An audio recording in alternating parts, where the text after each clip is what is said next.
Agonist, एक होता है एंटागोनिस्ट। इसी दो पाथवे पे केमिस्ट्री में दवा काम करती है। एगोनिस्ट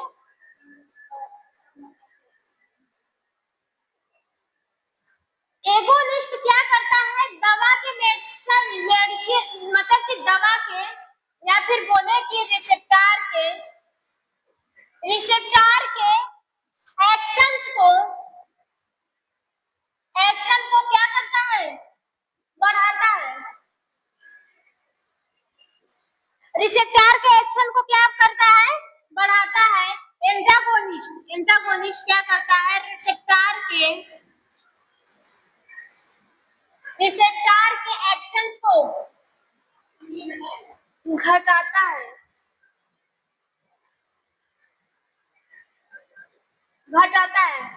सोचो कैसे। एसिटाइल कोलिन का नाम सुने होंगे। एसिटाइल कोलिन क्या है,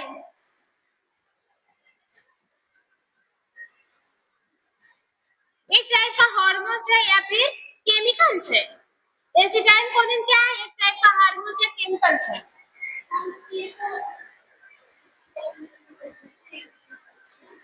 क्या हुआ, इसका काम क्या क्या रहता है, हमारे मसल्स के मूवमेंट को कंट्रोल करना, हमारे हार्ट के जो हार्ट बीट होती है उसको कंट्रोल करना, उसको क्या करना है, कंट्रोल करना है। सपोर्ट दैट जब एसिटाइल कोलिन का एक्शन, रुको बताते हैं, एक मिनट से एग्जांपल में बताएं तुम लोग को।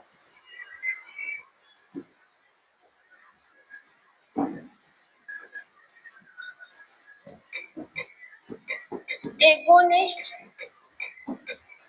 एंड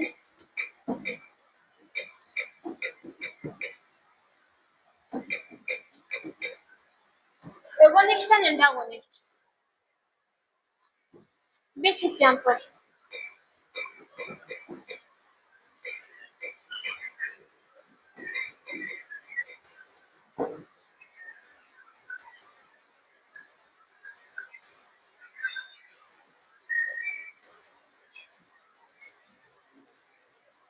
देखो बड़े ही ध्यान से सुनना, बहुत टाइप का एग्जांपल दिया है।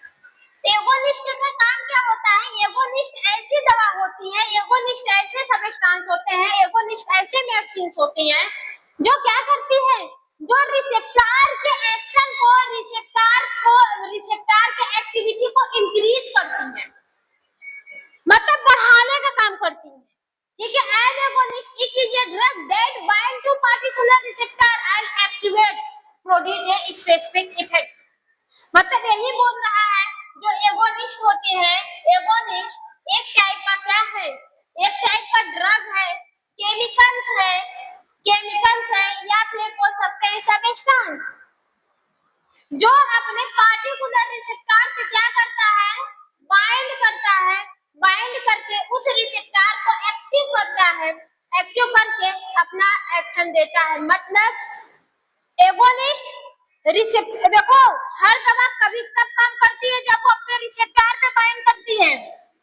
मतलब एक दवा, एक मेडिसिन तभी काम करेगी जब वो अपने पार्टिकुलर रिसेप्टर से बाइंड करेगी। अब इस पार्टिकुलर रिसेप्टर तभी एक्टिव होता है जब इसमें कोई इसका पार्टिकुलर एंटीजन बाइंड करता है। वो दवा भी हो सकता है, आपके बॉडी में जो केमिकल्स निकल रहे हैं वो भी हो सकता है, हार्मोन्स होता है, सब सारी चीजें होती हैं। अगर इसमें कोई भी केमिकल्स बाइंड नहीं किया तो अपना एक्शन नहीं देगी। तो दवा में एक होता है एगोनिस्ट, एगोनिस्ट मतलब इस वाले रिसेप्टर पे बाइंड करके इसको एक्टिवेट करने का काम करता है। सपोर्ट दैट, जैसे आपको बुखार है, क्या है, बुखार नहीं, बहुत ठंडा लग रहा है, सपोर्ट दैट बहुत ठंडा लग रहा है, कहते हैं ना बॉडी का टेम्परेचर बढ़ जाता है, बहुत ठंडा लगता है। ठंडा क्यों लगता है, टेम्परेचर भी नहीं बढ़ता है बॉडी का, बॉडी एकदम कूल होने लगती है, बहुत ठंडा लगता है। कभी ऐसी कंडीशन देखे हो, उसको छोड़ो। हाइपोटेंशन किसे कहते हैं भाई? हाइपोटेंशन जब आपकी बीपी लो हो जाती है, बीपी जब लो हो जाती है तो उस समय दवा क्या, डॉक्टर क्या देते हैं? एक दवा देते हैं। वो दवा जाके अपने पार्टिकुलर रिसेप्टर से बाइंड करके इसका एक्शन को बढ़ा देता है, तब आपका ब्लड प्रेशर मेंटेन होने लगता है। नहीं समझा? बीपी लो क्यों है? क्योंकि आपका ब्लड प्रेशर लो है, ब्लड प्रेशर लो है। अब ब्लड प्रेशर को कंट्रोल करने के लिए जो रिसेप्टर है वो प्रॉपर तरीके से एक्टिव नहीं है, या फिर इसको प्रॉपर तरीके से एक्टिवेट करने के लिए केमिकल्स नहीं मिल रहे हैं। बात समझ में आ रही है? जब दवा डॉक्टर दवा देगा तो वो इस रिसेप्टर पे बाइंड करेगा। जब इस रिसेप्टर को प्रॉपर तरीके से केमिकल्स मिलने लगेंगे तो एक्टिव हो जाएगा, तो ऑटोमेटिक क्या करेगा? बीपी को, जो ब्लड प्रेशर होती है उसको इंक्रीज करने लगेगा, मेंटेन कर देगा। बात समझ में आ रही है? तो मेरा मतलब यही है कि एगोनिस्ट ऐसी दवा होती है जो रिसेप्टर के एक्टिविटी को बढ़ाने का काम करती है। जैसे एग्जांपल की बात करें, जैसे सानबीटामॉल, बताओगे सानबीटामॉल किसमें यूज होता है? सानबीटामॉल किसमें यूज होता है? जिसको सांस लेने में प्रॉब्लम होती है, एयर में। सानबीटामॉल, देखो पहली बात सुनो, एड्रेनलिन जो एयरवे होती है, एयरवे, ये एयरवे है, इससे क्या जा रहा है? ऑक्सीजन जा रहा है। कहाँ पे जा रहा है? लंग्स के पास। बात समझ में आई? अब इसको कंट्रोल कर, यहाँ पे एक रिसेप्टर है, क्या है? एक रिसेप्टर प्रेजेंस है। इस रिसेप्टर पे क्या बाइंड करेगा? ऐसे बना दे रहे हैं। इस एयरवे पे एक क्या प्रेजेंस है? रिसेप्टर।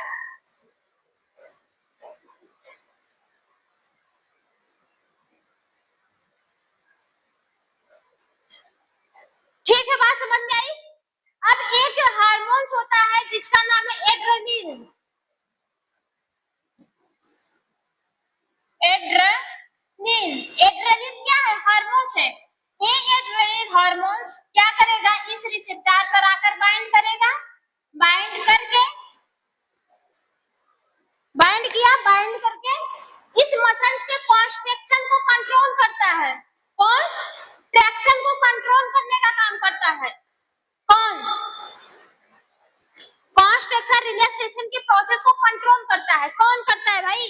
एड्रेनलिन करता है। नहीं समझा? इसीलिए कहते हैं मैम पढ़ती हैं तो उनसे केमिकल उनके के बारे में नहीं पूछते हो? रिस्पायरेटरी सिस्टम पढ़ा दी है? बोलो, उनसे मत बोलो ना, ऐसा मत बोलो। बोलो मैम कि हमको दवा के बारे में पढ़ना है, अच्छे से सारे ऑर्गन के बारे में बताइए। जब पढ़े रहोगे तभी ना समझ में आएगा। एड्रेनलिन क्या होती है पता नहीं भाई। एड्रेनलिन एक टाइप का केमिकल्स होता है जो आपके हार्ट को, एयरवे को, ऑक्सीजन के लंग्स के कुछ फंक्शन को कंट्रोल करता है, आपके मसल्स के मूवमेंट को कंट्रोल करता है। भाई इन्हीं सबके डिसफंक्शन से आपको दवा देने की जरूरत पड़ती है ना। जब ये प्रॉपर तरीके से काम नहीं करेगा तो एयरवे पतली हो जाती है, नैरो हो जाती है। यहाँ पे क्या हो जाते हैं? किसी भी वजह से नैरो हो जाती है। आप बताओ, पहले ऑक्सीजन कितने में जा रहा था, अब ये ऑक्सीजन सिर्फ इतने में जा रहा है, सिर्फ ऑक्सीजन इतने में जा रहा है। तो पेशेंट सांस को बहुत तेजी से, ऑक्सीजन की कंसंट्रेशन कम हुआ, मतलब मैक्सिमम अमाउंट में इंसान को ऑक्सीजन नहीं मिल पा रहा है, ऑक्सीजन की कंसंट्रेशन कम हुआ। ये जो मसल है वो कॉन्ट्रैक्ट कर गई, कॉन्ट्रैक्ट मतलब सिकुड़ के पतली हो गई। जब पतली हो गई, पहले से इतने में से जा रहा था, अब जब पतली हो गई तो इतने में जाएगा। पेशेंट सांस को मैक्सिमम अमाउंट में सांस को लेने के लिए, ऑक्सीजन को लेने के लिए खींचता है, उसका हार्ट वह एक्स्ट्रा काम करता है। तो बोलते हैं ना सांस फूलना। भाई जब सांस फूलता है, बहुत तेजी से सब लोग सांस लेती है, क्यों लेती है? क्योंकि उनकी एयरवे पतली हो जाती है। इस एयरवे को कौन कंट्रोल कर रहा है? Adrenergic receptor. अब जब इसका प्रॉपर तरीके से फंक्शन नहीं हो पाता है, ये कम सिक्रीट होता है या फिर अपना एक्शन नहीं दे पाता है, तो डॉक्टर क्या देता है? सालब्यूटामॉल। ये सालब्यूटामॉल जाके गई है। अब इसके जाके क्या करता है, यहाँ पे प्रेजेंस कौन सा रिसेप्टर है, बीटा बीटा 2,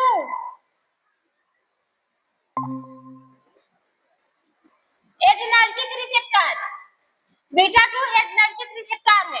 अब ये साल्ब्यूटामाइड जाके इसी बीटा 2 एड्रेनर्जिक रिसेप्टर से बाइंड करके इस जो मसल्स कॉन्ट्रैक्ट हो गई है उसको कहाँ पे लाता है, रिलैक्स की अवस्था में लाता है, मतलब वो धीरे धीरे धीरे धीरे धीरे धीरे रिलैक्स होने लगती है। कॉन्ट्रैक्ट मतलब सिकुड़ना, रिलैक्स मतलब फैलना, कॉन्ट्रैक्ट मतलब सिकुड़ना, रिलैक्स मतलब फैलना। बात समझ में आ रहा है कि नहीं आ रहा है? तो हमारा बताने का सिर्फ यही मतलब है, जो एगोनिस्ट होते हैं वो रिसेप्टर के एक्टिविटी को बढ़ाने का काम करते हैं। यहाँ पे रिसेप्टर की एक्टिविटी को बढ़ाया कि नहीं साल्ब्यूटामाइड, नहीं समझ में आया?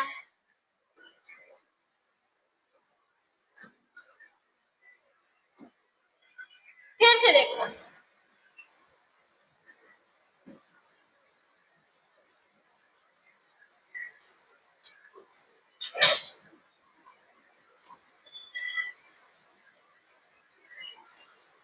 ये क्या है, एयरवे है,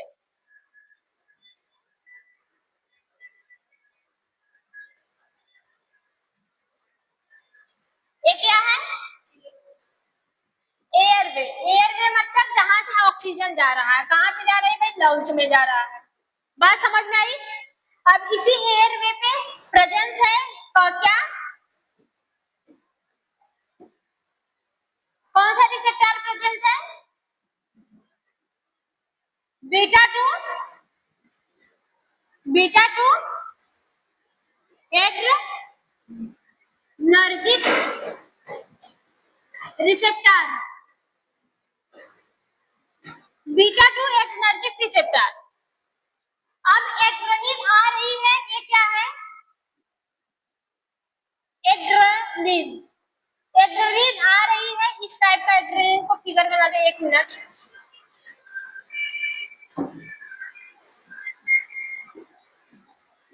ये एड्रेनलिन है, ये किसका इमेज है, एड्रेनलिन का इमेज है। ये एड्रेनलिन आ रही है, इस रिसेप्टर से प्रॉपर तरीके से बाइंड कर रही है, बाइंड करके इस एयरवे को कॉन्ट्रैक्शंस और रिलैक्सेशंस, मतलब कि कॉन्ट्रैक्ट करने का काम करती है और रिलैक्सेशन का काम करवाती है, मतलब इसके प्रॉपर तरीके से मेंटेन करती है। बात समझ में आई? कौन कौन कर रहा है, बीटा 2 एड्रेनर्जिक रिसेप्टर इसको कंट्रोल कर रहा है। अब किसी भी वजह से इस बीटा 2 एड्रेनर्जिक रिसेप्टर प्रॉपर तरीके से वर्क नहीं कर रहा है, क्यों वर्क नहीं कर रहा है, क्योंकि उसको मैक्सिमम अमाउंट में एड्रेनलिन नहीं मिल रहा है, इसका हार्मोन्स नहीं मिल रहा है। प्रॉपर तरीके से इसमें बाइंड करेगा तब ना अपना एक्शन देगा भाई। सपोर्ट दैट, पहले एड्रेनलिन कितने में निकल रहा था, पहले एड्रेनलिन कितने में निकल रहा था, इतने में है, इतना ज्यादा है। अब इतने सारे अमाउंट में कितने बाइंड कर रहा है, अब एड्रेनलिन की कंसंट्रेशन कम हो गई, इतना हो गई। अब इतने में ये जब बाइंड करेगा तो क्या हमारे प्रॉपर पूरे रिसेप्टर पे बाइंड कर पाएगा, सिर्फ हमारे रिसेप्टर के इतने वाले पार्ट पे बाइंड करेगा। जब इतने वाले पार्ट पे बाइंड करेगा तो एक्शन प्रॉपर देगा, नहीं देगा, प्रॉपर एक्शन देगा, नहीं देगा। जब प्रॉपर एक्शन नहीं दे पाता है तो ये रिसेप्टर अपना काम नहीं कर पाते हैं। तो ये जो मसल्स होती है वो क्या होती है, कॉन्ट्रैक्ट हो जाती है, मतलब सिकुड़ जाती है। ये जो एयरवे होती है वो सिकुड़ जाती है, मतलब देखो ये एयरवे क्या होती है, सिकुड़ जाती है, सिकुड़ के बहुत पतली में हो जाती है, मतलब यहाँ से डायलेट हो जाती है। बना दे डायलेट। ये एयरवे पहले इतने में ऑक्सीजन जा रहा था, लेकिन सिकुड़ के कहाँ पे गया, पहले तो इतने में जा रहा था, लेकिन जब ये ज्यादा कॉन्ट्रैक्ट कर गई, कॉन्ट्रैक्शन इसका ज्यादा हो गया तो सिकुड़ने लगी, सिकुड़ के पतली हो गई, तब यहाँ से ऑक्सीजन का कंसंट्रेशन कम हो गया। ऑक्सीजन क्या किए, कम कंसंट्रेशन में पहुंच रहे हैं। अब जब इंसान को ऑक्सीजन कम कंसंट्रेशन में मिलेगा तो वो खींचेगा, जब तेजी तेजी से ऑक्सीजन को खींचता है तो बोलते हैं सांस फूलता है। अब हार्ट पे भी, लंग्स पे भी तो जोर जाता है, तो इससे हमारे ऑर्गन भी डैमेज होने के चांसेस रहता है, हमारे ब्लड को कम ऑक्सीजन मिल पाता है, न्यूट्रिशन एंजाइम वगैरह प्रॉपर तरीके से हमारे ऑर्गन्स तक, सेल्स तक नहीं पहुंच पाती है, जहां से हमारे बॉडी के फंक्शन बिगड़ने लगते हैं, वीकनेस वगैरह आती है, इंसान का बॉडी टेम्परेचर बढ़ जाता है, कुछ करने का मन नहीं करता है। बात समझ में आ रहा है कि नहीं आ रहा है? तब डॉक्टर के पास जाते हैं तो डॉक्टर देता है साल्ब्यूटामॉल, साल्ब्यूटामॉल। ये साल्ब्यूटामॉल हूबहू एड्रेनलिन की तरह ही वर्क करेगा। किसकी तरह वर्क करेगा? एड्रेनलिन। ये इसी एड्रेनलिन का वर्क करता है कौन सा? साल्ब्यूटामॉल। ये साल्ब्यूटामॉल जाएगा अपने इसी पार्टिकुलर रिसेप्टर से पूरा बाइंड कर लेगा। बाइंड करने के बाद इसके एक्शंस को क्या करेगा? बढ़ा देगा, इंक्रीज कर जाएगा। तो ये कॉन्स्ट्रक्शन से ये क्या होंगी? डायलेशन के स्टेज में आएंगी, मतलब ये कॉन्स्ट्रक्शन है तो धीरे धीरे धीरे धीरे करके ये किसमें आएंगी? डायलेशन के स्टेज में आएंगी, मतलब ये पहले जैसी नॉर्मल कंडीशन में भी आ जाएंगी, जहां से सांस लेने में कोई भी दिक्कत नहीं होती। धीरे धीरे धीरे धीरे करके क्या होती है? नॉर्मल कंडीशन में आ जाती है। तो मेरा बताने का मतलब सिर्फ ये है कि क्या यहाँ पे आपने देखा कि जो एड्रेनलिन है या फिर जो साल्ब्यूटामॉल है वो दवा के एक्शंस को, ये एड्रेनलिन के एक्शंस को बढ़ाने का काम किया। ये जो रिसेप्टर्स होते हैं इसको प्रॉपर तरीके से एक्टिवेट किया, इसके एक्शन को बढ़ाने का काम किया। बात समझ में आई? अब जो एंटागोनिस्ट होता है इसी के एक्शंस को कम कर देगा या फिर एक्शंस को ब्लॉक कर देगा। नहीं समझा? समझ में आ रहा है कि नहीं भाई? एंटागोनिस्ट क्या होते हैं? एंटागोनिस्ट ऐसे सब्सटेंस होते हैं, ऐसी मेडिसिन होती है, ऐसी ड्रग होती है जो रिसेप्टर के एक्शन को बढ़ाने का काम करती है। जैसे एग्जांपल में हमने बताया साल्ब्यूटामॉल। साल्ब्यूटामॉल क्या करती है? एयरवे को रिलैक्सेशन करती है। कब करती है? एड्रेनलिन नाम का हार्मोन अपने बीटा 2 एनर्जिक रिसेप्टर से बाइंड करता है और रिलैक्सेशन करवाने में मदद करता है। लेकिन जब एड्रेनलिन नाम का हार्मोन प्रॉपर तरीके से नहीं निकल पाता है, बीटा 2 रिसेप्टर को नहीं एक्टिवेट कर पाता है, तो एयरवे कॉन्स्ट्रिक्ट हो जाती है, सिकुड़ के पतली हो जाती है, जहां पे सांस वगैरह लेने में प्रॉपर बहुत दिक्कत होती है। तो कहते हैं ना कि सांस में अस्थमा की प्रॉब्लम हो गई है। किसकी दिक्कत हो गई है? अस्थमा की दिक्कत हो गई है। तब डॉक्टर आपको साल्ब्यूटामॉल देता है। वो साल्ब्यूटामॉल खूब काम करता है किसकी तरह? एड्रेनलिन की। वो भी जाता है बीटा 2 रिसेप्टर से बाइंड करके बीटा 2 रिसेप्टर के एक्शन को, बीटा 2 एनर्जिक रिसेप्टर के एक्शन को बढ़ा देता है। जब बीटा 2 एनर्जिक रिसेप्टर के एक्शन बढ़ता है तब क्या होता है? तब जो एयरवे पतली हो जाती है वो धीरे धीरे धीरे धीरे डायलेट होने लगती है। समझा? एयरवे जो पतली हो जाती है वो धीरे धीरे धीरे क्या होती है? डायलेट होने लगती है। तो ऐसे काम करता है। अब दूसरा जैसे दूसरा क्या है? मॉर्फिन। ये क्या हुआ जी?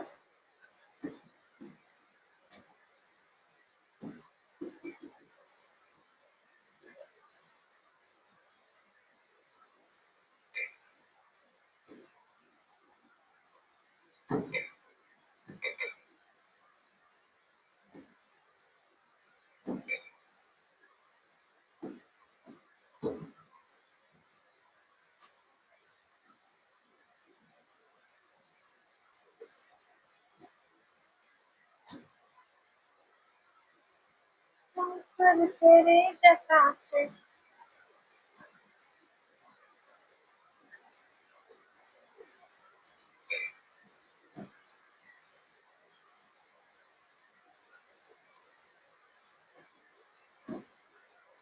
दूसरा क्या है? मॉर्फिन। किसका?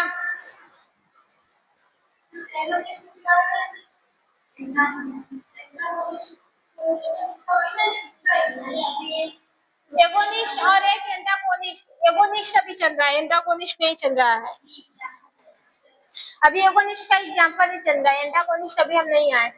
दूसरा क्या है? मॉर्फिन।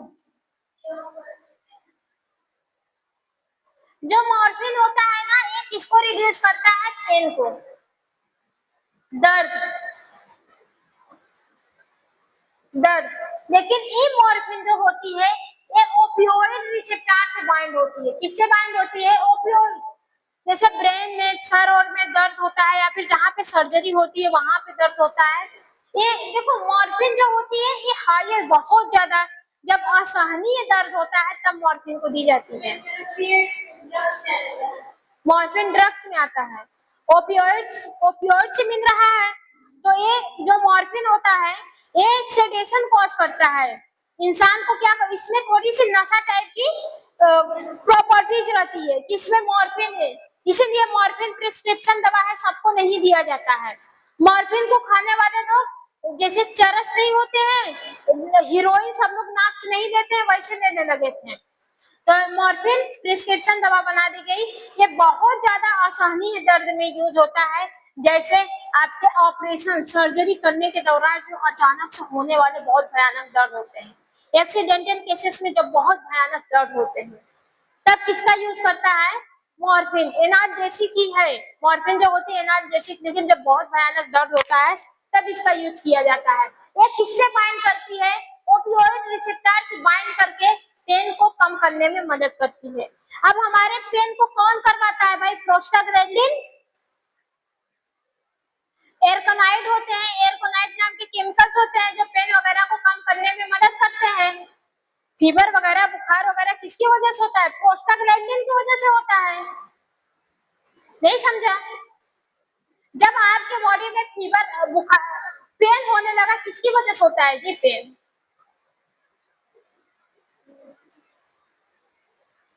बताओ।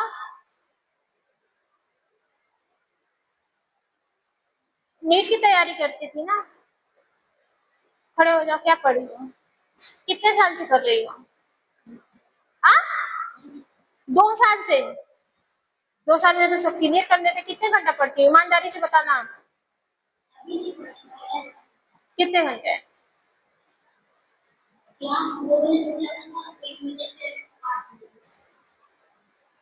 क्या पढ़ती थी। नीट की तैयारी में तो बहुत सारी चीजें, फिजिक्स बायो केमिस्ट्री सब पढ़ाया जाता है ना बाबा, तो बायोलॉजी भी तो एकदम तोड़ तोड़ के पढ़ाई जाती है। बायोलॉजी तो सबसे अच्छा पढ़ाया जाता है नीट की तैयारी में, पता नहीं ये सब चीजें, क्या पढ़ी हो, क्यों नहीं, घुस के तो क्वेश्चन में आते हैं नीट वगैरह में, ऊपर ऊपर से देंगे। एनसीईआरटी ही तो अच्छा एक्सप्लेन करता है बाबा, एनसीईआरटी की ही तो बुक जो है सबसे, बायोलॉजी की बुक सबसे मस्त बुक मानी जाती है। जितने भी कॉम्पिटिटिव एग्जाम होते हैं सबके सब एनसीईआरटी बुक से ही तो प्रिपेयर करते हैं। हम भी एनसीईआरटी बुक से ही आपको पढ़ाते हैं। आप खड़े हो जाओ जी, 12 क्लास क्या कर रही थी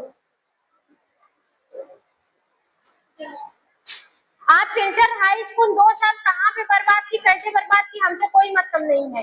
हम यहाँ पे पढ़ाएंगे, आप लोग को पढ़ के आना है, बहुत अच्छे से पढ़ के आना है, ठीक है, बात समझ में आई, बैठ जाओ। यार दिमाग खराब कर देते, एक वर्ड नहीं पता होता, एक वर्ड मतलब सोचने वाली बात है।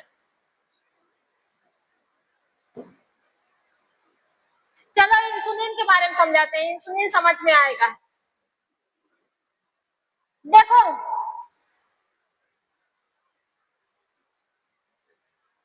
इंसुलिन का काम क्या रहता है, इंसुलिन का काम क्या रहता है, अभी उस दिन बताए थे, क्या रहता है,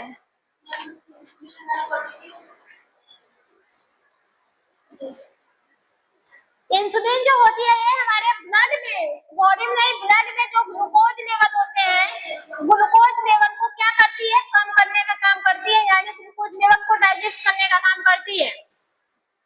जब इंसुलिन कम बनता है या फिर इंसुलिन का प्रोडक्शन कम हो जाता है तो ग्लूकोज हमारे ब्लड में जब बहुत ज्यादा बढ़ने लगते हैं, जो एक बीमारी देते हैं जिसको हम लोग डायबिटीज मेलाइटिस के नाम से जानते हैं। डायबिटीज मेलाइटिस शुगर की बीमारी के नाम से जानते हैं। प्रॉब्लम तब होती है जब ये इंसुलिन कम बनता है। अगर इंसुलिन प्रॉपर तरीके से बने तो क्या हुआ, ग्लूकोज आपके आपके ब्लड में बढ़ेगा नहीं, बढ़ेगा, क्योंकि ये बनेगी तो डाइजेस्ट कर देगी। तो डॉक्टर क्या करते हैं, जब ग्लूकोज लेवल बढ़ता है, आपको डायबिटीज मेलाइटिस होता है, डॉक्टर ऊपर से इंसुलिन देते हैं। जो बाहर से इंसुलिन मिलता है वो इंसुलिन हूबहू आपके बॉडी के इंसुलिन जैसा ही काम करता है। जैसे आपके बॉडी का इंसुलिन ब्लड में शुगर लेवल को कंट्रोल करने का काम करता है, वैसे ये भी इंसुलिन ब्लड में शुगर लेवल को कंट्रोल करने का काम करती है। तो ये इंसुलिन कहीं ना कहीं क्या कि इस वाले इंसुलिन का एक्शन को बढ़ाया, मतलब ये इंसुलिन कब एक्ट हुआ, जब ये इंसुलिन रिसेप्टर से बाइंड हुआ। ये इंसुलिन कब एक्ट हुआ, जब इंसुलिन रिसेप्टर से बाइंड हुआ। इंसुलिन ग्लूकोज को डाइजेस्ट कर रहा है, आपको पता है, लेकिन कब डाइजेस्ट कर रहा है, जब वो अपने पार्टिकुलर रिसेप्टर से बाइंड करेगा। इंसुलिन का पार्टिकुलर रिसेप्टर इंसुलिन रिसेप्टर ही है, वो इससे बाइंड करके ग्लूकोज लेवल को कम करता है। ये रिसेप्टर तब एक्टिव होता है जब इसको मैक्सिमम अमाउंट में इंसुलिन मिलता है।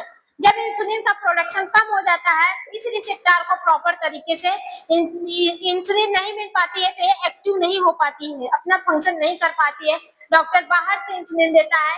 ये इंसुलिन हूबहू आपके बॉडी के अंदर वाले इंसुलिन का जैसा ही काम करती है, ये जाके इस रिसेप्टर में प्रॉपर बाइंड करके और ग्लूकोज लेवल को कम करने में मदद करती है। तो देखा जाए ये इंसुलिन इस वाले रिसेप्टर के एक्शन को बढ़ाई, क्या की बढ़ाई। जब रिसेप्टर के एक्शंस को एक्टिवेट किया जाता है या फिर जब रिसेप्टर के एक्शन को बढ़ाया जाता है, तो ऐसी दवा क्या कहलाती है, एगोनिस्ट कहलाती है। कोई भी सब्सटेंस, कोई भी ड्रग, कोई भी केमिकल्स जब रिसेप्टर के एक्टिविटी को इंक्रीज करते हैं, जब रिसेप्टर के एक्टिविटी को बढ़ाते हैं, तो ऐसी दवा क्या कहलाती है, एगोनिस्ट। क्या कहलाती है, एगोनिस्ट। एगोनिस्ट दवा के केमिकल्स के रिसेप्टर के एक्टिविटी को बढ़ाने का काम करते हैं। बात समझ में आई कि नहीं आई। तो अब क्या इसके बाद क्या था आपका एंटागोनिस्ट।